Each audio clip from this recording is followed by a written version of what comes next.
Um fator importante na pregação é a matéria. O sermão, diz ele, há de ter um só assunto, uma só matéria. Não se pode semear muitos tipos de sementes no mesmo sermão, ou então nada vai se colher. Se o lavrador semeasse primeiro o trigo, e sobre o trigo semear o centeio, e sobre o centeio semear o milho, e sobre o milho a cevada, que haveria de nascer? Se misturarmos diversas sementes numa cova, num buraco, vai nascer uma mata brava, uma confusão verde. Procure um assunto e fale sobre ele. João Batista convertia muitos da Judéia. Qual era a pregação de João Batista? É chegado o reino dos céus.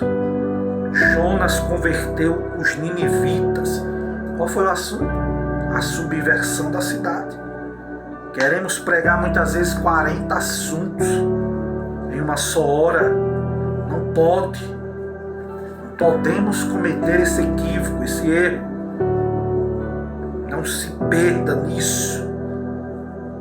Os jovens muitas vezes se perdem no púlpito quando querem discordar sobre temas vastos, grandiosos. Ficam muitas vezes perambulando pelas escrituras, vagueando, não chegando a lugar nenhum. Não. Todo sermão deve ser trazido à realidade dos nossos dias. Espelhar o problema do povo que ouve, resolver os seus questionamentos. O sermão deve gerar luz e não confusão, amados. Todo pregador tem que ter conhecimento. O pregador deve pregar o que é seu e não alheio. Porque muitos pregadores não estão dando fruto, porque não estão pregando o que é seu. Exemplo disso, Davi, quando saiu ao campo contra o gigante, Saul lhe ofereceu armas. Mas ele não quis aceitar. Com as armas alheias ninguém pode vencer, ainda que sejam Davi. Não. As armas de Saul só servem para Saul. As de Davi, só para Davi. E mais proveito tem um cajado e uma funda própria, meu irmão, do que uma lança alheia.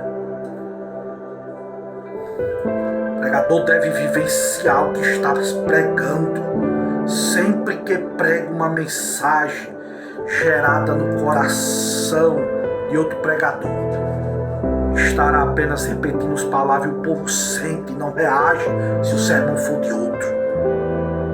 É possível sim obter ideias nas mensagens que nós pregamos, até ilustrações, mas pregar literalmente não tem como. Não tem como. Paulo disse que o homem de Deus deve ser perfeito e perfeitamente habilitado para toda boa obra. O pregador deve estar preparado para falar aos sábios como Jesus, como Paulo, que respondiam às perguntas que lhe faziam com grande sabedoria. Devemos ter conhecimento do texto, dos tempos bíblicos. Devemos ter uma visão panorâmica da história da igreja. É importante estudar. Paulo em Atenas fez questão de observar os objetos de culto da cidade. E entre o altar estava uma frase ao Deus desconhecido. Em Atenas se conservava os filósofos, epicureus, os estoicos, seguidores de Zeno. Se conhecia as leis romanas, que usava para se defender, conhecia poesia contemporânea. Paulo cita na carta de Tito, capítulo 1, versículo 12. Cretenses, sempre mentirosos, feras terríveis e ventres preguiçosos. Isso é uma poesia da época de Paulo, uma poesia contemporânea. E aqui eu finalizo essa mensagem. Cuidado com os vícios de linguagem. Cuidado com coisas estranhas. O primeiro deles é o recurso usado pelos pregadores de muitas vezes bater com os pés no tablado ou agredir com o punho fechado o púlpito. Não, meu irmão. Deixe que a palavra pregada bata por si mesma. A palavra é um martelo. A Bíblia diz que a palavra é como um martelo que esmiuça a penha.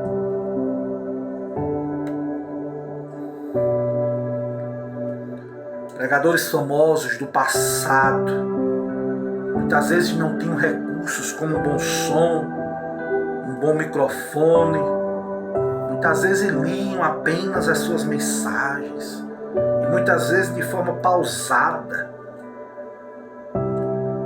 Mas homens que nem Jonatas Edwards, depois de ler o esboço, as pessoas agarravam-se aos bancos achando que iriam cair no inferno. Que é isso? Poder, presença de Deus, sem precisar de muita coisa. Pode parecer um mau hábito, mas é recomendável na hora de pregar molhar as cordas vocais. Tome água durante a pregação. Quando se fala muito, as cordas vocais secam, esticam, muitas vezes causando rouquidão e ficando também sensível às bactérias. Não é pecado tomar água não, meu irmão, na hora da pregação. Não vai diminuir o peso da mensagem, não. Tome água. Evite pregar com as mãos enfiadas nos bolsos. Não é legal.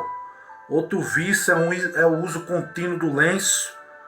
Alguns muitas vezes imitam até o cantor italiano Pavarotti, que canta segurando o lenço nas mãos.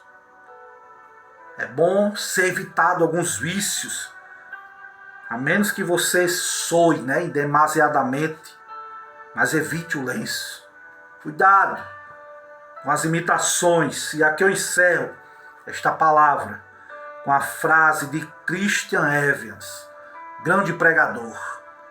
A chama do amor do Calvário é intensa e deve causar resplendor no púlpito. Outra frase de outro pregador.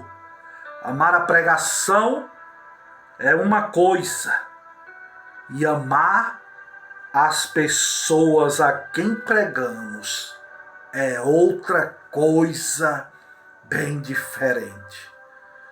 Você tem amado apenas a palavra que você está pregando? Ou tem amado também as pessoas a quem se prega?